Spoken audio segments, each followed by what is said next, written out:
না করে চলিয়া যাইতেন। যাইয়া দেখে এক বল কাপড় চোপড় ভিজাইছে ফাতেমা, আবার যে দেখে এক বল আটা খামিরের জন্য বাবা পানির মধ্যে দিছে, জও দিছে, জাইতুনের তেল দিছে, পরাটা বাজবে।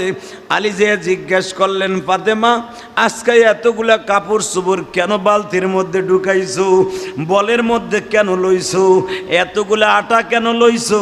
আমি জানতে চাই গো ফাতেমা, ইফতারির টাইম তো রয়েছে আরো অনেক আগে, ইফতারির আগেই তো তুমি রুটি খামির করো, আটা খামির করো, আজকে কেন এত সকাল সকালে কামগুলা করতাছো? ফাতেমা চোখের পানি জেরে দিয়া কাপড়ের আঁচল দিয়া কাঁদে আর বলে, ও নবীর সাহাবী, একটা কথা বলতে বুকের মধ্যে আঘাত করতাছে, সেই কথাটা কি একটু বলেই ফেলো না?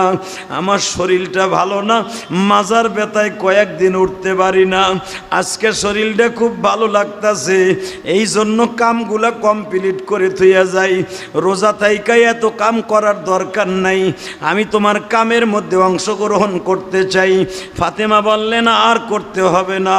কেন? আমি জানতে চাই। ও নবীর সাহাবী হাসানের বাবা,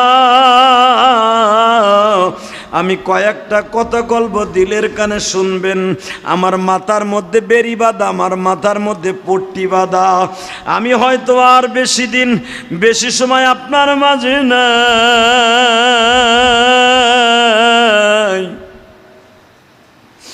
আলী ছোট বাচ্চার মতো খতখত করে কেঁদে দিলেন। তোমার কাছে কি কোনো ইলহাম আসছে? কারণ নবীর কাছে ওহী আসে, আল্লাহর ওয়ালাদের কাছে ইলহাম আসে, বলো তো তোমার কাছে কোনো খবর আসছে কি না? ফাতেমা বলে, একটা স্বপ্নের কথা আপনারে বলি, আপনারে তাহাজ্জুদে উঠাইয়া দিয়া, তাহাজ্জুদের আগে আমি একটা স্বপ্নে দেখেছিলাম, আমার বাবা বলছে, মা সেরে খাইয়া রোজা রাখছো গো মা,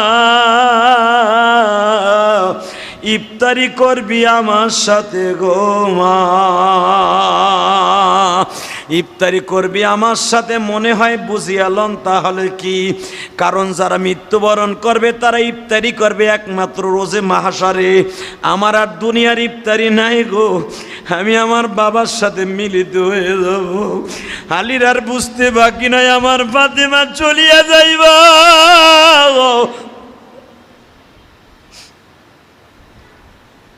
কেমন স্ত্রী ছিল বাবা,